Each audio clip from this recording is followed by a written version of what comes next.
విషయం తెలుసుంటే ముందే మైక్ ఇచ్చడానికి వచ్చాను నేను. వచ్చిన పాత్రికేయ మిత్రులందరికీ థ్యాంక్ యూ అండి. కొంచెం వెయిట్ చేయించుంటే. ఫస్ట్ థింగ్ ఏంటంటే నేను నిజంగా ఇలా అరవడానికి ఎవరికీ డబ్బులు ఇవ్వలేదండి. ముఖ్య గమనికాన్ని ముందే చెప్పేస్తున్నారు. యాక్చువల్గా నేనే షాక్ అయిన ఎంత ఇస్తుంటే. సో ఫైనల్ సినిమా బాగా వచ్చిందండి. నా ఈ సినిమా ఈ సినిమాకి చాలా నా టెక్నికల్ టీం అందరూ చాలా బాగా సపోర్ట్ చేశారు. మా music director just with in 2 ట్యూన్స్లో నన్ను సాటిస్ఫై చేస్తాడు ఆయన, ఎక్కువ ఇబ్బంది పెట్టకుండా. సో అందుకని నేను చెప్పాను, ఈ సినిమా కనుక నేను నేను డైరెక్టర్ అయితే ఇద్దరికి ప్రామిస్ చేశానండి. ఒకటి మ్యూజిక్ డైరెక్టర్కి, ఒకటి నా కెమెరామెన్కి. ఒకవేళ బై మిస్టేక్ నేను డైరెక్టర్ అయితే కనుక నా డిఓపి నువ్వే అవుతావు, అండ్ దెన్ మ్యూజిక్ డైరెక్టర్గా మిమ్మల్ని పెట్టుకుంటానని చెప్పాను. సో వాళ్ళిద్దరి వరకు కొంచెం ఫైట్ చేశాను, ఫైనల్లీ సెట్ చేశారు. బట్ వాళ్ళు కూడా ది బెస్ట్ చేశారు. అండ్ దెన్ ఎడిటర్ విశ్వ గారు, అండ్ దెన్ వాళ్ళ టీమ్, ఎడిటింగ్ అడ్డా టీం. సో వాళ్ళు కూడా ఇక టైంలో నేను వచ్చి ఈరోజు ఎంతసేపు కూర్చున్నా అంటే నీ ఓపిక అన్నా అంటారు. సో అంత కష్టపడి నా కోసం పనిచేశారు. ఇక్కడ ఉన్న వాళ్ళందరూ నా కోసమే పనిచేశారు. అది వాళ్ళందరికీ థ్యాంక్ యూ చెప్తున్నాను. అండ్ దెన్ లిరిసిస్ట్ కిరణ్ గారికి, రామ్ దుర్గం గారికి థ్యాంక్ యూ సో మచ్, మంచి లిరిక్స్ ఇచ్చారు. అండ్ ప్రవీణ్ కుమార్ గారి గురించి నాకు ఈ ప్రాజెక్ట్ వచ్చినప్పుడు నిజంగానే వివేక్ సార్ లేకపోతే నాకు ఈ ప్రాజెక్ట్ వచ్చేది కాదండి. ఎందుకంటే ఆయన దగ్గరికి ఆ ప్రాజెక్ట్ వచ్చి ఒక మంచి డైరెక్టర్ కావాలండి, కాకపోతే మాకు టైం లేదు, చాలా ఫాస్ట్గా తీయాలి, so with in the budget తీయాలి, ఏంటి పరిస్థితి అన్నప్పుడు వివేక్ గారు ఇమీడియట్గా నాకు కాల్ చేసి దుర్గాన్ ఒకడు ఉన్నాడు, ఆడైతే పర్ఫెక్ట్ అండి, మీరు అనుకున్న టైంకి అనుకున్న బడ్జెట్లో చేసేస్తాడని చెప్పారు. సో ఆయన లేకపోతే ఈరోజు నేను ఇక్కడ ఇలా మాట్లాడుతుండేవాడిని కాదు. వివేక్ గారు నాకు ఎంత సపోర్ట్ అంటే, ఆయన అంటే నాకు చాలా ఇష్టం. ఎందుకు ఇష్టం అంటే ఆయన పెద్ద ప్రొడ్యూసర్ కాబట్టి కాదు, ఎందుకంటే చాలామంది దగ్గర ప్రొడ్యూసర్స్ దగ్గర నేను తిరుగుతూ ఉంటాను కదా కథలు పట్టుకొని. కానీ ఎనీ టైం నేను మెసేజ్ చేస్తే, అంటే ఫస్ట్ నేను ఆయనకు పడిపోయింది ఎక్కడ అంటే నన్ను కూడా ఆయన సార్ అని పిలుస్తారు. అది నాకు చాలా షాకింగ్ అనిపిస్తుంది, చాలా షాకింగ్ అనిపిస్తుంది. ఎందుకంటే చాలామంది తిరుగుతున్నప్పుడు ఆఫీస్ బయట వెయిట్ చేసేటప్పుడు నాకు ఏ ఆఫీస్ బయట వెయిట్ చేసినా నాకు వివేక్ గారు గుర్తొస్తారు. ఎందుకంటే ఆయన ఎక్కువ నేను వెయిట్ చేయించరు. అరే మామూలుగా ఎంతమంది వెయిట్ చేస్తున్నారు, ఆయన మాత్రం నేను ఒక మెసేజ్ చేస్తే నాకు ఇమీడియట్గా రెస్పాండ్ వస్తుంది ఆయన నుంచి. సో నాకు అందుకని ఆయన అంటే చాలా ఇష్టం. So thank you so much sir, నా కోసం వచ్చారు ఈ దీనికి. ముందు గ్లిమ్స్కి వాటికి పిలిచాను, అప్పుడు మిస్ అయ్యారు, బట్ ఇప్పుడు ఎలాగైనా వచ్చారు. Thank you so much. అలాగే ఇక్కడికి వచ్చిన గారు, యాక్చువల్గా ఆయన చెప్పిన కండిషన్స్కి నేను ఒప్పుకొని ఉంటే ఈ పార్టీకి నాకు ఇది 2వ సినిమా అయ్యేది.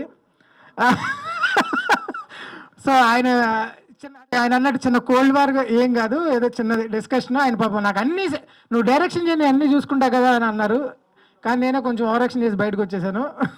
సో లేదంటే కనుక డిఎస్ గారి ప్రొడక్షన్లోనే నా ఫస్ట్ మూవీ జరిగేది, ఇది సెకండ్ మూవీ అయ్యేది.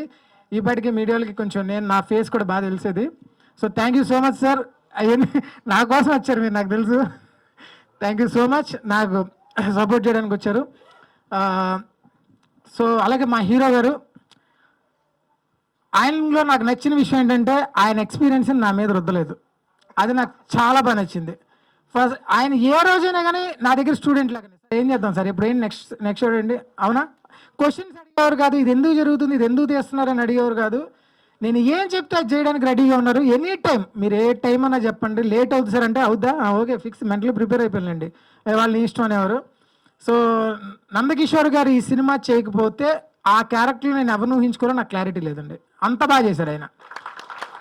డెఫినెట్లీ ఆయన్ని మీరు చూస్తే సీరియల్ ఎఫెక్ట్ ఒక్కరికి వచ్చినా నాకు ఫోన్ చేసి చెప్పండి. సీరియల్ ఫీల్ వస్తుందని కొంతమందికి ఉంది, బట్ సీరియల్ ఫీల్ ఎక్కడా రాదండి. కంప్లీట్గా ఒక కొత్త యాక్టర్ కనిపిస్తాడు మీకు ఆయనలో, ఈ సినిమాలో. అదైతే 100% చెప్తా. ఆర్ఎస్ ప్రవీణ్ కుమార్ గారి క్యారెక్టర్ని పర్ఫెక్ట్గా పోర్ట్రే చేశారు ఆయన. So sir thank you so much sir. And then Roja గారు మా హీరోయిన్, ఆవిడ గురించి నిజంగా చాలా మంచి పర్ఫార్మర్ అండి, చాలా మంచి పర్ఫార్మరు. అండ్ దెన్ మెయిన్ ఏంటంటే ఇండస్ట్రీలో చాలా తక్కువ మంది అమ్మాయిలకు ఓపిక ఉంటుందండి, ఆవిడకి చాలా ఓపిక ఉంది. ఎందుకంటే నేను ఒక డే 6 scenes తీసేవాడినండి పర్ డే. ఆ 6 scenesకి కాస్ట్యూమ్స్ మార్చాలంటే ఎంత కష్టం, మామూలు అబ్బాయిలు మార్చుకోవాలంటేనే చాలా కష్టం. నేను 2 నిమిషాలు శారీ మార్చుకొని వచ్చేయండి అనేవాడిని. ఏ రోజు ఆవిడ ఇరిటేట్ అవ్వలేదు, చాలా ఓపిక్గా ఒబీడియంట్గా, మెయిన్ నేనేం చెప్తే అది చేశారు, చాలా బాగా పర్ఫామ్ చేశారు. నిజంగానే మేడం లక్ష్మీబాయి మేడం వాళ్ళ ఆ క్యారెక్టర్ని పర్ఫెక్ట్గా ఆవిడ కూడా పోర్ట్రే చేశారు. వీళ్ళిద్దరు కాంబినేషన్ అదిరిపోద్ది. అండ్ దాని యాక్టర్గా నేను అంటే కాలేజ్ ఎపిసోడ్స్ వరకు నేను చేశానండి. నా గురించి నేను చెప్పుకుంటే బాగోదు, పర్లేదు బాగానే చేశాను, మేనేజబుల్.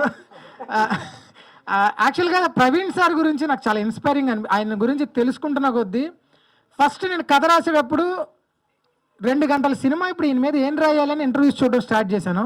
ఆయన గురించి కంప్లీట్గా తెలుసుకున్న తర్వాత మినిమం ఈయన మీద తీస్తే 3 పార్ట్లు తీయాలండి, సింగిల్ పార్ట్లో అవ్వదు ఆయన గురించి చెప్పడం. సినిమాని 3 పార్ట్లుగా తీయాల్సి వస్తుంది, అంత ఉంది. కానీ ఒక పార్టీకే నాకు డబ్బులు ఇచ్చారు కాబట్టి సో ఆ పార్ట్ వరకు ఏమేమి మెయిన్ ఎపిసోడ్స్ ఆడియన్స్కి ఆయన గురించి తెలియాల్సినవి ఏమున్నాయని సెలెక్ట్ చేసుకొని సో వాటి వరకే కాన్సన్ట్రేట్ చేసి అంతవరకే చూపించాం. సో రియల్లీ నా లైఫ్లో one of the best inspiring person అండి. అండ్ దెన్ మా ప్రొడ్యూసర్ అండ్ దెన్ మా మామిడాల్ సారు, ప్రవీణ్ మామిడాల్ సారు ఎంత సపోర్ట్ చేశారంటే నాకు నిజంగా ఒక ఫస్ట్ సినిమా డైరెక్టర్కి ఎలాంటి ప్రొడ్యూసర్ దొరకాలో ఆయన ఎగ్జాంపుల్ అండి. ఎందుకంటే ఒక ప్రెషర్ లేదు, ఒక టెన్షన్ లేదు. సార్ నేను ఇలా అనుకుంటాను సార్ అంటే మీరు అనుకోండి, మీరు చేసేసి చెప్పినా పర్వాలేదు నాకు, సో నో వర్రీస్ అంటారు. సో ఏదైనా నాకు ఇప్పటి వరకు నేను ఏదన్నా ఇది చేద్దాం సార్ అంటే వద్దు అన్నది నాకు గుర్తుకోలేదండి లేదండి. సో అంత సపోర్టివ్గా ఆయన ఉన్నారు. సో అలాగే అండ్ దెన్ మా నవీన్ గారు అండ్ దెన్ మేనేజర్ మా ప్రొడక్షన్లో నవీన్ గారు, ఆయన చాలా సపోర్ట్ చేశారు షూటింగ్. అది కూడా 10 మందికి చెప్పండి. ఓకే, థ్యాంక్ యూ అండి, థ్యాంక్ యూ సో మచ్.